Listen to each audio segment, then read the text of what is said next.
বন্ধুরা, আজ আমার ব্রেকফাস্টের রেসিপি ছিল রাইস ধোসা। এটা কিন্তু খুবই টেস্টি একটা রেসিপি। কাল রাতে আমার ভাত কিছুটা বেশি হয়ে গেছিলো, আমি সেটা ফ্রিজে তুলে রেখেছিলাম। সেই ভাত দিয়ে আমি এই ধোসাটা বানিয়েছিলাম। এটা দেখতেও যেমন সুন্দর হয়েছিল, খেতেও তেমনই সুস্বাদু হয়েছিল। এটা বানানোর জন্য ভাতটাকে প্রথমে মিক্সার জারের মধ্যে নিয়ে নিয়েছিলাম।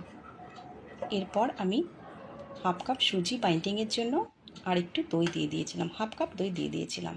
এর মধ্যে আমি 2 কাপ জল দিয়েছিলাম। স্বাদ মতো লবণ দিয়ে মিক্সারের ঢাকনাটা আটকিয়ে এটা গ্রাইন্ডিংয়ের জন্য বসিয়ে দিয়েছিলাম। এই রকম একটা স্মুথ ব্যাটার তৈরি করে নিয়েছিলাম। এরপর এক এক করে ধনে গুঁড়ো, জিরে গুঁড়ো, লঙ্কা গুঁড়ো, গোটা জিরে আর ধনেপাতা দিয়ে দিয়েছিলাম। সব উপকরণগুলো একসঙ্গে খুব ভালো করে ব্যাটারটার সঙ্গে মিশিয়ে বেশ খানিকক্ষণ সময় ধরে আমি এটা ফেটিয়ে নিয়েছিলাম। এই রকম থিকনেস আমি করেছিলাম। এইদিকে একটা তাওয়া বসিয়ে তাওয়াটা অয়েল ব্রাশ করে নিয়েছিলাম। এরপর আমি ব্যাটারটা দিয়ে গোল করে ধোসার মতো করে নিয়েছিলাম। উপরে একটু সাম্বার মশলা দিয়ে দিয়েছিলাম।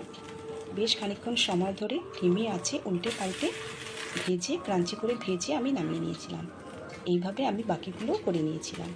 এটা ব্রেকফাস্টের জন্য খুবই টেস্টি একটা রেসিপি। তোমরাও করে দেখো বন্ধুরা, খুবই টেস্টি হয় খেতে এটা।